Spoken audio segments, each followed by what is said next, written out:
तो हवा चल रही है, रात को तो बंद हो जाती है। और जी खाना आ गया तैयार, सालन में गरम करके ले बनाने लगी है दोपहर का खाना। अस्सलाम वालेकुम भाई, क्या हाल चाल ਤੁਹਾਡਾ? खुश रखिए, आबाद रखिए। जो बहन भाई परेशान है पाक सब दे परेशान दूर करे, जो बीमार है अल्लाह पाक तंदुरुस्ती सेहत वाली लंबी जिंदगी दे, और जिन्हों की औलाद नहीं अल्लाह ताला नेक साल औलाद दे। सब एक दुआना मिर्जा अरदास करते हैं जी। और कल शाम को आया जी बहुत ज़्यादा तूफान मेरी, और बस अल्लाह माफ़ करे तोबा। जो कल शाम खुदा से ना दस नहीं सकते कि साढ़े को वीडियो बनी कोई नहीं कि जिमें तूफान आया है समझे गल बाहर हो गई। मैं अगर सफाई वगैरह करिए, इन्नी मिट्टी फ्लो होकर थानी आई है बहुत ज़्यादा, तूफान चलिया है। लेकिन यह भी छत्तिया से ना कि ज़्यादा इतने महसूस नहीं होया। ऊपर छत पे बाहर जो नुकसान होया, साडा भी नुकसान होया, तुम दिखावांगे जी। और मैं कहा जी सफाई वगैरह करते हैं, नीचे आई हैं सफाई करते हैं अगर, और फिर जाके ऊपर तक रंग दिखाने जी साडा नुकसान होया। अल्लाह माफ करे, अब भी कोई हाल ही नहीं सी लोग। और हर बंदा दूसरी पढ़ रहा सी, कलमा पढ़ रहा है जिसमें तूफान आया जी। दिन सी तो रात पै गई सी, मेरा हाल से दिन सी तो मेरा ही हो गया, रात पै गई। बस अल्लाह पाक बचाने जी पूरे वक्त तो जी खाने झाड़ू वगैरह फिर जाके तुम ऊपर का ही दिखाने। मम्मा जी करने लगी है ऊपर की सफाई। हाँ जी मैं आ गई ऊपर और मेरे घर के ऊपर की सफाई। और साढ़ा देखो जो नुकसान होया, साड़ी चारपाई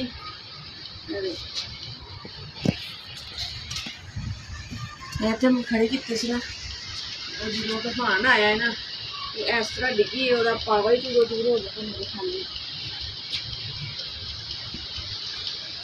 पावा ने दो टोटे हो गया पावा। देखिए पावा ही टुट गया और ही भी टुट गई है, और इधरों भी पावा टुट गई। ये मंजी बिल्कुल बेकार हो गई है। और यह मंजी असी चार पाई जी नीचे लै जाते सी, और सिर्फ दो चार पाइया उपर रहेंगे असी। और यह चार पाई कुछ बचत हो गई है, यह खड़ी की सी, मैं जी इस वक्त ना डाई यह नीचे सी, यह फिर रात असी उपर लैके आए चार पाई, और यह टुटी गई। और इतने इधर में आए और इतने छत वाला खैर नहीं टेबल पक्खा लाया सी, वो साडा जी पक्खा उड़ गया। साडे नाल वालियां दे सोलर प्लेटां उड़ गई, लोगों के बर्तन उड़ गए ने, इन्ने नुकसान होए कि साडा भी होगा।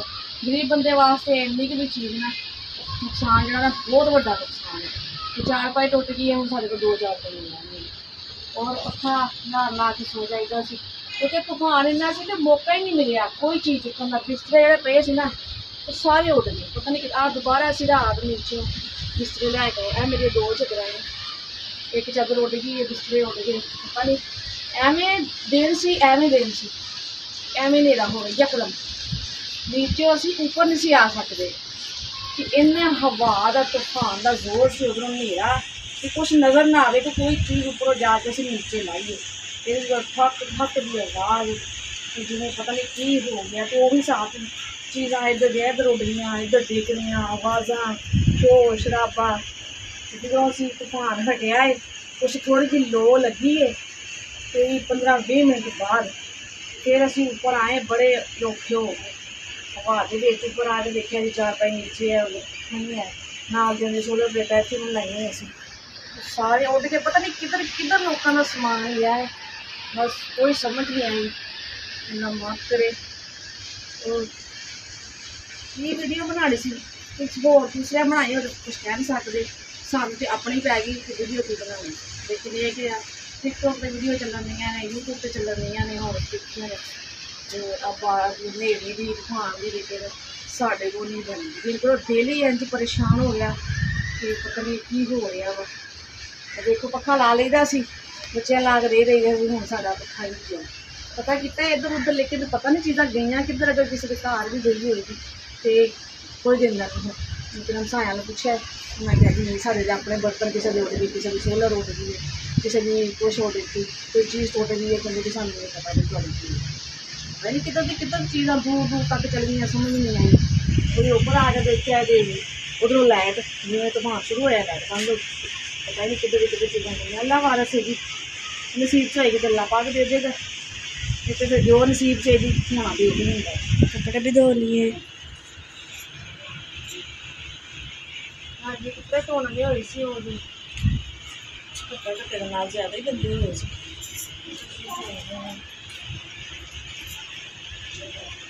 दीवार पे पानी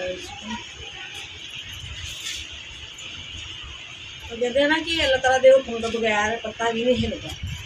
क्या इस तरह ही है जी, मुझे हुक्म तो बगैर वाकई पत्ता नहीं हिलता। तो देखो देर से कि हमें रात बना दी मालिक है ना। तो हवा चल रही है, रात को तो बंद हो जाती है। हाँ जी रात तो बंद हो गई जो तूफान हटिया है फिर हवा भी बंद हूँ सुबह थोड़ी चलती पई है।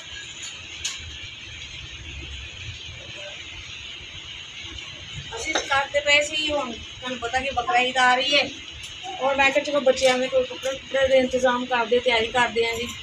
ਉਹ ज़्यादा गर्मी है और छोटी ते बनाया से एक सूट सारे का गर्मी वाला ईद वाला और एक एक सूट बच्चे पान तो वही धो लो वही पा लो वैसे ही फट जाते हैं कपड़े।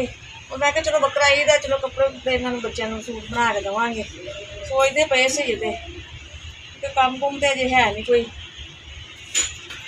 वो पखे का पहले सोचा कि पखे का की करना है हम तो पक्का भी काफ़ी महंगा आना है।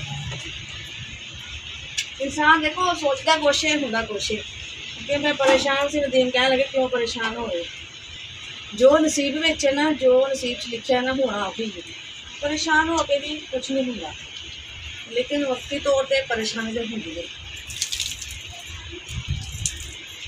बाकी अल्लाह मालिक है जी बेहतर जानना है इसलिए उस अल्लाह के डोरियाँ सुखियाँ वही बेहतर करना है। बनाने लगी है दोपहर का खाना। हाँ जी माशाल्लाह इकरा ने आटा गुन के रखा है सी तो मैं बना रही थी नहा रही थी कह रही कपड़े धो रही थी इकरा ने आटा गुन लिया और हम मैं बना रही थी रोटी। तो रोटी मेरी बन गई है और सालन पिया है गर्म करते हैं जी कल दोपहर का सालन पिया है वो गर्म कर लेंगे।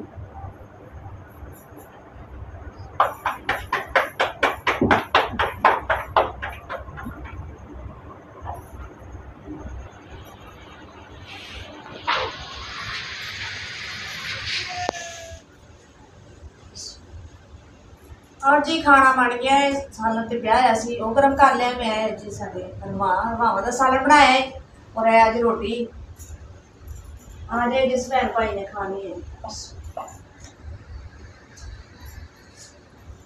और जी खाना आ गया तैयार सालन मैं गर्म करके ले आई क्योंकि सालन साडा पिया होया सी वो गर्म किया है हलवाएं और रोटी भी बन गई है आज जिस भैन भाई ने खानी है जी। ये जी साडा दोपहर का खाना राजो मुनीम को आ दो। हाँ जी और जी हम पान लगे हैं रोशन रोटी देखो कि सारे पता लग गया कि साडा भी खाना आ गया है और सारे इकट्ठे हो गए हैं गर्म सी पहले मैं बुरकियां कर लिया मैं ठंडी हो जाए तुम देखियो लड़ाई कर दे।